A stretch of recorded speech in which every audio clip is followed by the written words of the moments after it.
Hello guys, welcome to my channel Drishti Education. मैं ज़रीन आफरीन। जैसा कि आप लोगों को पता है कि मैं आप लोगों को हिस्ट्री पढ़ा रही हूँ और कल और परसों मैंने पार्ट 1 और पार्ट 2 हड़प्पा सभ्यता के पढ़ाए थे। तो आज ये हमारा पार्ट 3 है। ओके, तो जिसने भी मेरी पार्ट 1 और पार्ट 2 नहीं देखी हो वो पहले वो क्लासेस देख लीजिएगा, उसके बाद ये देखिएगा तो आप लोगों को ज़्यादा बेहतर समझ में आएगी। तो कल मैंने काफ़ी कुछ बहुत सारे साइट्स आप लोगों को बताए थे, ठीक है, जैसे कि हड़प्पा, मोहनजोदड़ो, कालीबंगा और कुछ साइट्स रह गए थे जो आज मैं कंप्लीट करूँगी। ठीक है गाइज, तो देख लेते हैं। देखिए, कल हमने हड़प्पा पढ़ा था। ओके, देखिए कल हमने हड़प्पा पढ़ा था, मोहनजोदड़ो पढ़ा था, लोथल पढ़ा था, आई थिंक और भी काफ़ी कुछ पढ़ा था, वो आप लोग देख लीजिएगा। तो आज हम नेक्स्ट पढ़ते हैं। देखिए, तो नेक्स्ट बात करते हैं बनवाली की। ओके, देखिए तो ये सबसे पहले कहाँ पे है, ये है हरियाणा में। तो हरियाणा कहाँ है आप लोग को तो पता होनी चाहिए। तो मैप में पहले देख लेते हैं ये बनवाली है कहाँ पे। तो हड़प्पा के जस्ट नीचे आप लोग देख सकते हो, ये रहा आपका बनवाली हरियाणा में। ठीक है, देखिए तो सबसे पहले हम देखते हैं कि ये हरियाणा के किस ज़िले में है। तो हिसार ज़िले में स्थित है। और इसकी खोजकर्ता कौन थे, तो R.S. बिस्ट। उन्होंने कब करी थी, 1974 ईस्वी में इसकी खोज। ये इम्पॉर्टेंट है कि इसकी खोज किसने की थी, तो इसकी खोज की थी R.S. बिस्ट ने। ठीक है, और यहाँ से क्या क्या चीज़ें मिली हैं, तो सबसे अच्छा जौ मिला है, पक्की मिट्टी का हल मिला है और आरा युक्त मृण पहिया मिला है। देखिए, तो कल भी मैंने बताया था ये जो हल का फंडा है ये काफ़ी कंफ्यूज़न है। तो ये जो मिट्टी का बना हल मिला है, मीन्स हल, हाँ, ये मिट्टी का बना हुआ हल वो कहाँ पे मिला है, बनवाली में। और कल हमने पढ़ा था कि हल करते हुए, ठीक है, एक मिनट, कल हमने पढ़ा था कि हल का साक्ष्य कहाँ पे मिला है। तो हल का जो साक्ष्य मिला है, मीन्स हल करने का साक्ष्य, वो कालीबंगा में मिला है। ठीक है,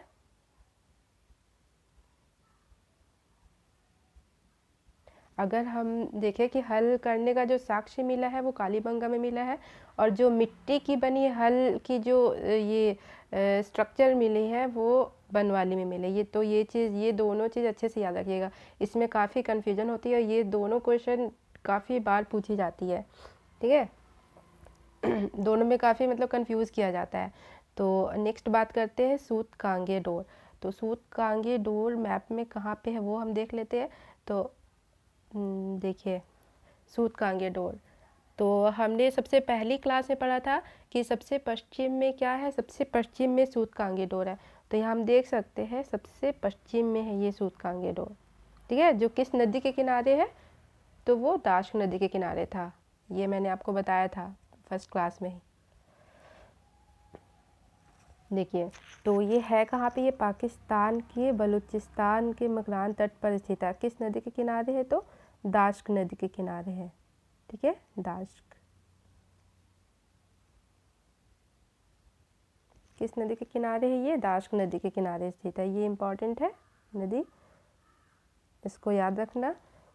और इसकी विशेषताएं क्या है, तो इसकी विशेषता जो है वो यहाँ पे एक नगर दुर्ग मिले हैं और एक किले बंद निचली बस्ती मिली है। किले बंद मीन्स जैसा कि मैंने आप लोगों को कल भी बताया था, किले बंद मीन्स क्या होता है कि मतलब पूरे किले को, पूरे फोर्ट को अंडरग्राउंड मीन्स पूरा ये कवर किया जाता है बड़े बड़े बाउंड्री से। ओके, तो नेक्स्ट बात करते हैं बनवाली और सूत कांगे डोर हो गया। नेक्स्ट चलते हैं हम चनहूदड़ो।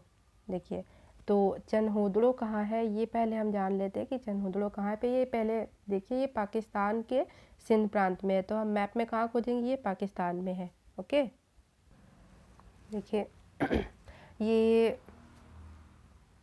जस्ट मोहनजोदाड़ो के नीचे हम देखेंगे तो ये चनहूदड़ो है। देखिए ये पाकिस्तान में है, ठीक है, पाकिस्तान के सिंध प्रांत में है। मोहनजोदाड़ो का भी हमने पढ़ा था कहाँ पे, पाकिस्तान के सिंध प्रांत में, और जस्ट इसके नीचे क्या है, चनहोदड़ो। तो ये कहाँ, ये भी कहाँ पे है, ये पाकिस्तान के सिंध प्रांत में। तो मैप के ज़रिए अगर हम याद करें तो इसे याद करने में उतनी परेशानी नहीं होगी, ठीक है। और ये किस नदी के किनारे है, तो सिंधु नदी। ये ट्रिक, ये मैंने आपको मोहनजोदाड़ो में भी बताया था। और इसकी खोज किसने की थी, तो मजूमदार ने की थी। कब, 1931 ईस्वी में की थी। इसको याद रखना है कि इसकी खोज किसने की थी, इसकी खोज की थी मजूमदार ने। और यहाँ से क्या क्या चीज़ें मिली है, तो एक इंक पोर्ट मिला है, दवात मिला है, ठीक है, एक लिपस्टिक मिली है, झूमकर संस्कृति के साक्षी मिले हैं, हाथी और कुत्ते द्वारा बिल्ली का पीछा करते हुए पद चिन्ह मिला, और ये प्राक हड़प्पा के साक्ष्य मीन्स ये लेटर हड़प्पा, प्राक हड़प्पा, जो मैंने सबसे पहले क्लास में आप लोगों को बताया था 3 फेज़ में जो बांटा था हमने, कि सबसे अर्ली हड़प्पा कौन है, मेजर हड़प्पा कौन है, लेट हड़प्पा कौन है। ओके, तो ये सबसे लेट हड़प्पा है, मीन्स प्राक हड़प्पा का काल है, जिसका काल मैंने बताया था 1900 से 1300 BC। ओके, तो इसमें अगर हम बात कर ले कि इसमें जो इम्पोर्टेंट है, तो आप लोग को याद रखना है कि ये इंक पोर्ट काफ़ी ज़्यादा पूछी जाती है। इंक पोर्ट कहाँ से मिले, लिपस्टिक कहाँ से मिले, झुमकर संस्कृति के साक्ष्य कहाँ से मिले, ये चीज़ याद रखना। और ये चनहोदड़ो जो है वो किस हड़प्पा का साइट है, तो वो प्राक हड़प्पा का साइट है, ठीक है। ये साइट से काफ़ी क्वेश्चन पूछे जाते हैं। और नेक्स्ट बात करते हैं कोटदीजी। तो कोटदीजी कहाँ है, पहले वो हम मैप में देख लेते हैं कि कोटदीजी कहाँ पे है। देखिए कोटदीजी ये भी पाकिस्तान वाले एरिया में ही है। तो ये देखिए चनहोदड़ो के जस्ट ऊपर देखा जाए तो ये कोटदीजी, ठीक है, तो ये सारा पास पास में ही है। ओके, तो ये भी क्या हुआ, ये भी पाकिस्तान में हुआ, पाकिस्तान के सिंध प्रांत में हुआ। तो चलते हैं कोटदीजी में। जैसा कि मैंने बताया ये भी पाकिस्तान के सिंध प्रांत में। देखिए एक तो चनहोदड़ो, कोटदीजी, मोहनजोदाड़ो ये सब आसपास में है। तो ये तीनों क्या हुए, पाकिस्तान के सिंध प्रांत में हुए। और किस नदी के किनारे हुए, तो सिंधु नदी के किनारे हुए। ओके, और यहाँ से क्या क्या चीज़ें मिली है, यहाँ से बैल और मातृ देवी की मूर्ति मिली है, ठीक। एक हड़प्पा का मैंने आपको शायद नहीं बताया था कि एक हड़प्पा से जो मिली है एक महिला, मतलब एक स्ट्रक्चर, एक मूर्ति मिली है कि एक महिला के गर्भ से एक पौधा निकलता हुआ दिखाया गया है। तो ये चीज़ भी हड़प्पा से मिलती है। ये क्वेश्चन काफ़ी ज़्यादा पूछे जाते हैं कि एक महिला जो है उसके गर्भ से पौधा निकलता हुआ कहाँ से दिखाई देता, कहाँ पे ये मिला है, तो वो हड़प्पा में मिली है, ठीक है।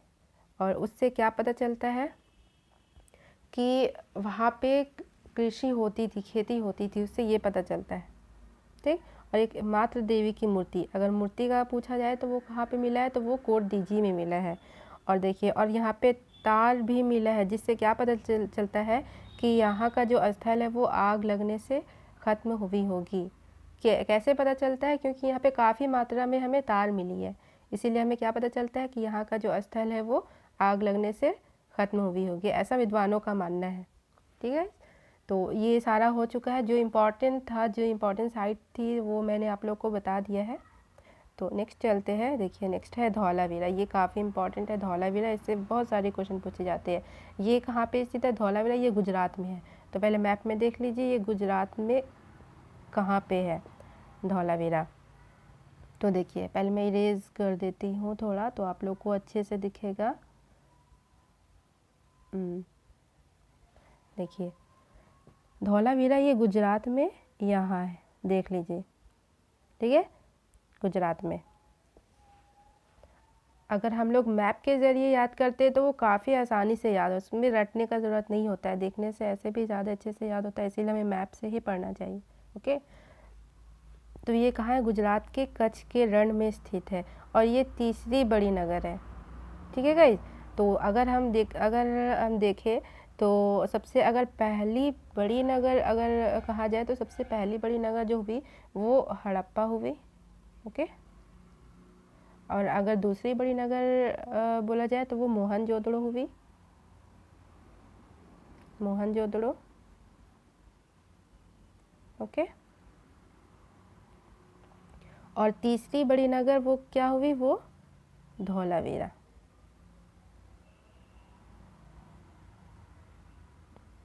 ठीक है, तो ये क्या है, ये तीसरी बड़ी नगर है धौलावीरा।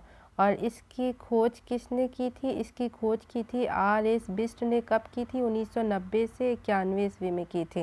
ये चीज़ याद रखना कि इसकी खोज किसने की थी, तो R.S. बिष्ट ने की थी।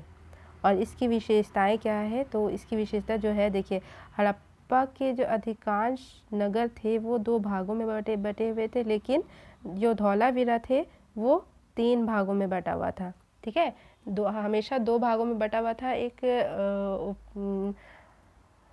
अगर एक ऊपरी स्थल और एक निचली स्थल, लेकिन जो धौलावीरा था वो 3 भागों में बटा हुआ था। ये जब मैं आपको नगर नियोजन बताऊंगी तो उसमें अच्छी तरह से बताऊंगी। ठीक है, तो अभी फ़िलहाल आगे चलते हैं। ये जो है भारत में स्थित यह सबसे बड़ी स्थल है। देखिए, अगर हम पूरे हड़प्पा के हिसाब से ले, पूरे हड़प्पा के हिसाब से अगर हम ले, तो सबसे बड़ी जो नगर है, जो अगर सबसे बड़ी है तो वो हड़प्पा मिली है, फिर मोहनजोदड़ो, फिर धौलावीरा।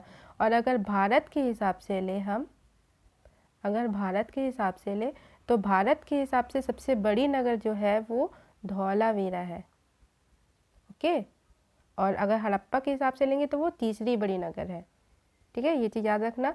और यहाँ पे एकमात्र स्टेडियम मिला, ये काफ़ी इंपॉर्टेंट है गाइस, इसको याद रखना आप लोग कि ये एकमात्र स्टेडियम कहाँ पे मिला है, तो वो धौलावीरा से मिला है। ठीक है, तो नेक्स्ट चलते हैं, भिराना। देखिए, ये हाल में ही, ये बहुत ज़्यादा इम्पॉर्टेंट है आप लोगों के लिए, क्योंकि ये करंट अफेयर में पूछे जा सकते हैं कि हाल में ही जो खोज हुई है वो कहाँ पे हुई है, वो उसका ये काल क्या है। ठीक है, और ये कौन से इतिहास से रिलेटेड है, ये सारे कुछ। तो ये भिराना जो है वो हाल में ही खोजी गई स्थल है। देखिए, और ये कहाँ पे स्थित है, ये प्राक हड़प्पा का काल है। ठीक है, जैसा कि मैंने बताया था, प्राक हड़प्पा, और ये सबसे पुरानी स्थल बन चुकी है। अगर हम लोग पढ़े, अगर वैसे तो मैंने आप लोग को पाषाण काल नहीं बताया है, अगर आप लोग कमेंट करोगे तो मैं आप लोग को पढ़ा सकती हूँ, वो भी पढ़ा दूँगी बाद में। ठीक है, तो पाषाण काल में अगर इस साइट के खोजे जाने से पहले हम लोग क्या मानते थे कि मेहरगढ़ जो है वो सबसे पुराना स्थल था। ठीक है, जहाँ से कृषि के साक्ष्य मिले हैं। लेकिन जब अब जो है वो भिराना का खोज हो चुका है, तो वो सबसे मेहरगढ़ से भी पुरानी स्थल बन चुकी है। क्यों, क्योंकि इसका काल जो है कार्बन डेटिंग पद्धति के अनुसार वो 8000 साल पहले का बताया जा रहा है। ठीक है, जबकि मेहरगढ़ जो थी वो 7000 साल पहले थी। ओके, तो अगर अब का पूछा जाए तो वो सबसे पुरानी स्थल क्या बन जाएगी, सबसे पुरानी स्थल भिराना बन जाएगी। ओके, लेकिन अगर इससे पहले जो थी, तो इससे पहले सबसे पुरानी स्थल जो थी वो मेहरगढ़ थी। लेकिन अगर इसका काल अगर निर्धारण किया जाए तो वो 8000 BC इसका काल निर्धारण है। तो सबसे पुराना कौन हुआ, वो भिराना हुआ। ठीक है, ये BC AD नहीं, ईस्वी में समझिएगा, ये BC है, ईसा पूर्व। ठीक है, ईसा पूर्व, और ईस्वी तो बताने की ज़रूरत नहीं है उतना। और ये जो भिराना है वो प्रागैतिहासिक काल का स्थल है। प्रागैतिहासिक काल, ये आप लोग ये कह सकते हो प्रागैतिहासिक काल किसे कहते हैं। देखिए, ये जो 3 काल होते हैं, मैं आप लोग को एक बार समझा देती हूँ शॉर्ट में। जो इतिहास है, इतिहास, ये 3 खंडों में बटा हुआ है। ठीक है, सबसे पहला अगर हम देखें तो एक तो कहलाता है प्रागैतिहासिक काल। ठीक है गाइस, प्रागैतिहासिक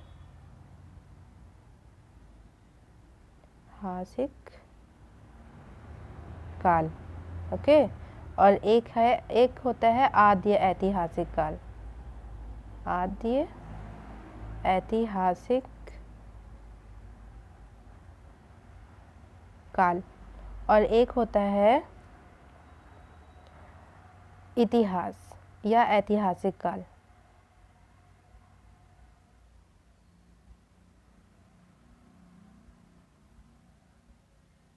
ठीक है, ये 3 भागों में बटा हुआ है। देखिए, तो एक प्राग ऐतिहासिक काल किसे कहते हैं, मैं बताती हूँ। देखिए, प्राग ऐतिहासिक काल उसे कहते हैं कि जहाँ पे कोई लिपि नहीं मिली है, ठीक है। जैसे कि पाषाण काल, ऐसा काल जहाँ पे, जैसे कि पाषाण काल जहाँ पे मानव घुमक्कड़ जीवन जीते थे, फल फ्रूट वगैरह जंगलों पे निर्भर रहते थे, ओके। और जानवरों का मांस खाते थे, उसे मार कर खाते थे, मतलब उतना आइडिया नहीं था, वहाँ पे कुछ लिपि ही नहीं मिली है, तो वो क्या हो गई, वो प्रागैतिहासिक काल। और अगर आद्य ऐतिहासिक काल की बात की जाए तो ये वो काल है जी जहाँ पे लिपि तो मिली है लेकिन हम उसे अभी तक पढ़ नहीं सके हैं, ओके। तो उसे आद्य ऐतिहासिक काल कहते हैं। इसका एग्जाम्पल जैसे अभी मैंने बताया हड़प्पा, हड़प्पा में लिपि तो मिली है, ठीक है, लेकिन अभी तक उसे पढ़ा नहीं जा सका है, तो वो आद्य ऐतिहासिक काल हो जाएगी। और प्राग ऐतिहासिक काल का अगर एग्जाम्पल लिया जाए तो वो पाषाण काल, ठीक है, जो पाषाण काल थी जहाँ पे लोग घुमक्कड़ की जीवन व्यतीत कर रहे थे, जंगलों में निर्भर रहते थे, तो वो प्रागैतिहासिक काल हुई, क्योंकि वहाँ पे कोई भी लिपि नहीं मिली है, लिपि ही नहीं मिली है। और आदि ऐतिहासिक काल क्या हुआ कि ऐसी मतलब ऐसा नगर जहाँ पे लिपि मतलब कि ऐसा युग जहाँ पे लिपि तो मिली लेकिन उसे आज तक पढ़ा नहीं जा सका है, तो वो इसका एग्जाम्पल हो जाएगा हड़प्पा। और हड़प्पा के बाद जब हम लोग वैदिक काल से आना स्टार्ट करते हैं तो वो इतिहास में आ जाएगा, ऐतिहासिक काल, मतलब कि आधुनिक युग जब से वैदिक काल स्टार्ट हुआ है उसके बाद से अब तक जो है वो सारा ऐतिहासिक काल में आ जाएगा। क्यों? क्योंकि यहाँ पे लिपि भी मिली है और उसे पढ़ा भी जा सका है। जैसे कि हम लोग अशोक के बारे में पढ़ लेंगे, मौर्य युग के बारे में पढ़ लेंगे, गुप्ता, सारा मैं आप लोग को बाद में बढ़ाऊंगी। तो पहले ये इतिहास का 3 चरण आप लोग को पता होनी चाहिए कि किस किस को कहते हैं, ओके। तो इसको आप लोग याद रखना। तो कहाँ थे हम? भिराना में, ठीक है। तो भिराना का अभी मैंने बताया ये क्या है, ये प्रागैतिहासिक काल का स्थल है गाइस। तो प्रागैतिहासिक काल अभी मैंने क्या बताया कि ऐसा स्थल जहाँ पे कोई लिपि ही नहीं मिली है, ठीक है। ये मेहलगढ़ भी अभी मैंने बताया कि ये पाषाण काल का ही है, तो पाषाण काल से पहले भी ये भिराना का स्थल जो है वो प्रागैतिहासिक काल है। वहाँ का जो मानव होता था वो घुमक्कड़ के जीवन व्यतीत करता था, उन्हें उस समय कोई भी आइडिया नहीं था, कोई चीज़ का मतलब कोई भी चीज़ की आविष्कार नहीं हुई थी, ठीक है। तो ये काफ़ी इंपॉर्टेंट है, इसको आप लोग एकदम याद रखना, स्टार मार्क लगा लीजिएगा इसमें। तो कुछ फ़ोटोज़ मैं लाई हूँ आप लोगों के लिए कि जो जो मिली है वहाँ पे देख के आप लोग याद रख सकते हो। एक देखिए, एक कुछ टेराकोटा की मूर्तियाँ मिली है, ठीक है, यहाँ मैं लिख देती हूँ, टेराकोटा की मूर्तियाँ मिली है। टेराकोटा मीन्स वही समझ लीजिए मिट्टी की मूर्ति।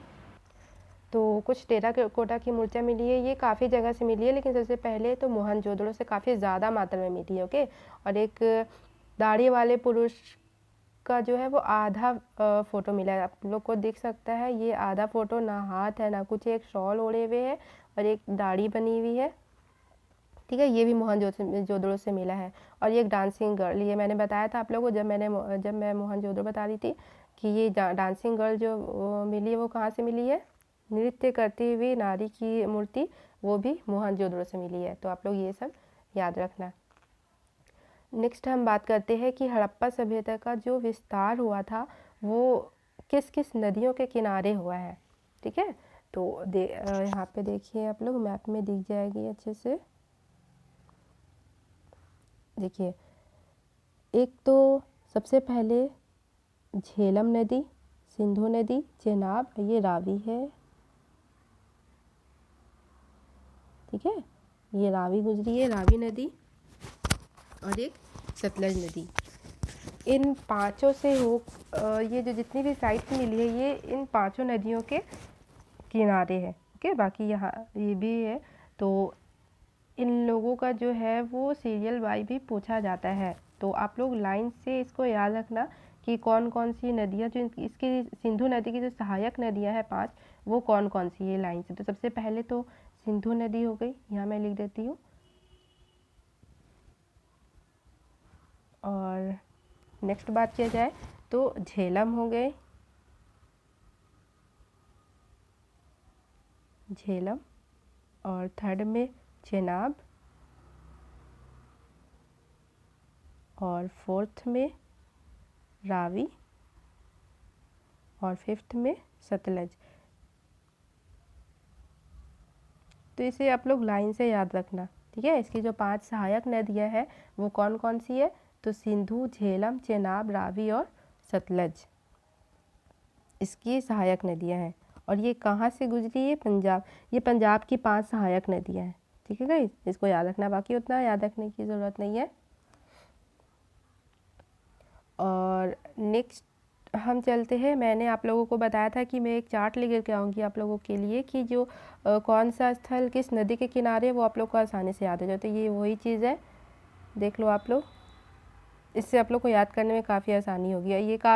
ये बहुत ज़्यादा इम्पॉर्टेंट है, ये बहुत सारे एग्ज़ाम में पूछी जाती है, ठीक है। तो ये सबसे पहले जो है वो मोहनजोदड़ो ये स्थल है और ये नदियाँ हैं। किस नदी के किनारे है, तो वो सिंधु नदी के किनारे है। हड़प्पा रावी नदी के किनारे, रोपड़ सतलज नदी के किनारे है। मांडा का मैंने आप लोगों को बताया था, चिनाब नदी के किनारे है। कालीबंगा घग्घर नदी के किनारे है। लोथल भोगवा नदी के किनारे है। सूतकांगेडोर ये भी मैंने बताया है, दाश्क नदी के किनारे है। बालाकोट पिंदार नदी के किनारे है। सुतकाको शाकीकौर आलमगीरपुर हिंडन नदी के किनारे है। रंगपुर मादर नदी। कोट दीजी जो है वो सिंधु नदी के किनारे है। बनवाली सरस्वती नदी के किनारे है। और चनहुदड़ो सिंधु नदी के किनारे है, ठीक है। तो इसको आप लोग याद कर लेना। और एक चीज़ और जो रह गई है मैं आप लोगों को ऐसे ही बता देती हूँ। देखिए, विश्व की जो 3 महत्वपूर्ण सभ्यता है, एक तो हम अब इंडिया का अभी तक हम लोग क्या पढ़ रहे थे, इंडिया का पढ़ रहे थे। इंडिया में क्या मतलब इंडिया का नहीं, मीन्स सबसे पहली जो सभ्यता मिली है वो हड़प्पा मिली है, ठीक है। अगर हम लोग वर्ल्ड की बात की जाए कि वर्ल्ड में जो महत्वपूर्ण सभ्यताओं के नाम क्या क्या है, कौन कौन से मिली है और कितनी मिली है, तो वर्ल्ड में 3 मिले हैं, ठीक है। तो पहला क्या है, अगर पहला देखा जाए तो पहला जो है वो सुमेरियन की सभ्यता है, ठीक है। ये वर्ल्ड की बात की जा रही है,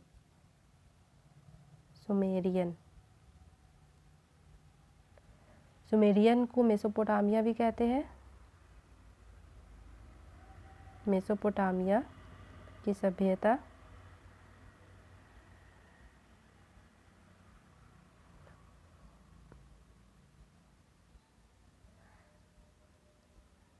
और दूसरी जो महत्वपूर्ण सभ्यता है वो मिस्र की सभ्यता है, ओके। मिस्र की सभ्यता। और तीसरी जो सभ्यता है वो चीन की सभ्यता है, ठीक है। तो ये क्वेश्चन पूछी जाती है कि अगर वर्ल्ड की बात की जाए तो वर्ल्ड की जो इम्पोर्टेंट सभ्यता जो है, सिविलाइजेशन है, वो कौन कौन सी है, तो 3 है गाइस, ठीक है। एक सुमेरियन की सभ्यता है, एक मिस्र की सभ्यता है और एक चीन की सभ्यता है। और ये किस किस नदियों के किनारे, तो नदी का नाम भी आप लोग को याद रखना है कि किस नदी के किनारे है।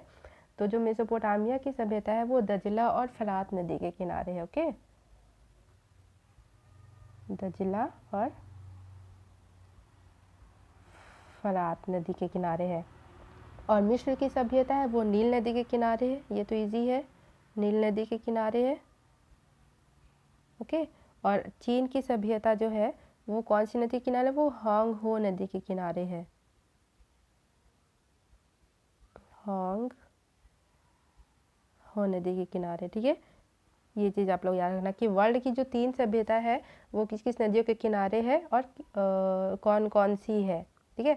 तो अगर और हम लोग हड़प्पा सभ्यता की बात की, हड़प्पा सभ्यता सबसे पुरानी है, इन तीनों से भी पुरानी सभ्यता है। और उसके बाद अगर बात की जाए तो सबसे पहला जो वर्ल्ड में मिली है वो सुमेरियन, अगर सेकंड की बात की तो मिस्र की सभ्यता, और थर्ड की बात की जाए तो वो चीन की सभ्यता मिली है। और जो मेसोपोटामिया की सभ्यता है इसका जो व्यापार होता था वो हड़प्पा सभ्यता से होता था। क्योंकि मैंने आप लोगों को जब लोथल पढ़ाया था तो उसमें मैंने बताया था कि फारस की मुद्रा भी मिली है, कहाँ से, लोथल से। क्योंकि लोथल एक बंदरगाह था, ठीक है। तो इसका मतलब क्या है कि मेसोपोटामिया जो है फारस, मेसोपोटामिया को फारस भी कहा जाता है, ये चीज़ भी याद रखना, ठीक है। मेसोपोटामिया का जो व्यापार है वो हड़प्पा सभ्यता से होता था, इसीलिए वहाँ पे हड़प्पा मेसोपोटामिया की मुद्राएं मिली है कुछ। ठीक है गाइस, इतना आप लोग याद रखना। तो एक बार रिवीजन कर लेते हैं आज हमने क्या क्या पढ़ा। तो सबसे पहले हमने बनवाली पढ़ी, ये कहाँ पे, हरियाणा के हिसार जिला में स्थित है। तो इसकी इम्पॉर्टेंट मैंने बताई कि इसकी खोज आर.एस. बिष्ट ने की थी। और यहाँ से सबसे ज़्यादा जो मैंने बताया वो याद रखना है, वो मिट्टी का बना हल मिला है, एक सूतकांगे डोर। ठीक है, जो सबसे पश्चिम के इलाके में, ये कहाँ पे है, पाकिस्तान के सिंध प्रांत में स्थित है, ये मैंने बताया। नेक्स्ट हमने पढ़ा था चनहोदड़ो। चनहोदड़ो कहाँ पे है, तो ये भी पाकिस्तान के सिंध प्रांत में है, आप लोग मैप में देख सकते हो। और इसकी खोज किसने करी थी, इसकी खोज की थी मजुमदार ने। ठीक है, ये चीज़ याद रखना। फिर हमने कोट दीजी पढ़ा था। कोट दीजी भी कहाँ पे है, पाकिस्तान के सिंध प्रांत में स्थित है। और यहाँ पे काफ़ी ज़्यादा मात्रा में तारे मिली है, जिससे पता चलता है कि यहाँ का जो स्थल था वो आग लगने से ख़त्म हुई थी। ठीक है, नेक्स्ट हम लोग धौलावीरा हमने पढ़ा था। तो और धौलावीरा कहाँ पे है, वो गुजरात में है। और इसका जो सबसे इम्पोर्टेंट मैंने बताया वो स्टेडियम। ठीक है, इसको याद रखना। नेक्स्ट हमने पढ़ा भिराना, कि सबसे हाल में ही जो खोजी गई स्थल वो क्या है, वो भिराना है। और ये सबसे पुरानी स्थल बन चुकी है। ठीक है गाइस, और बाकी नेक्स्ट और ये चीज़ आप लोग याद रखना पूरा। ठीक है, तो आज के लिए इतना ही है। बाकी अगर आप लोगों को कुछ प्रॉब्लम होगी या तो कुछ भी इसमें से जो आप लोग को समझ में नहीं आया होगा, तो आप लोग कमेंट में बता सकते हो मुझे, तो मैं नेक्स्ट क्लास में वो दूर करूँगी आप लोग की कन्फ्यूज़न। ठीक है, अगर आप लोग को मेरी क्लास अच्छी लगी हो थोड़ी सी भी, तो प्लीज़ लाइक कर देना, शेयर कर देना, कमेंट कर सकते हो अगर कुछ प्रॉब्लम हुई तो, और सब्सक्राइब कर देना। ठीक है गाइस, थैंक यू, बाय।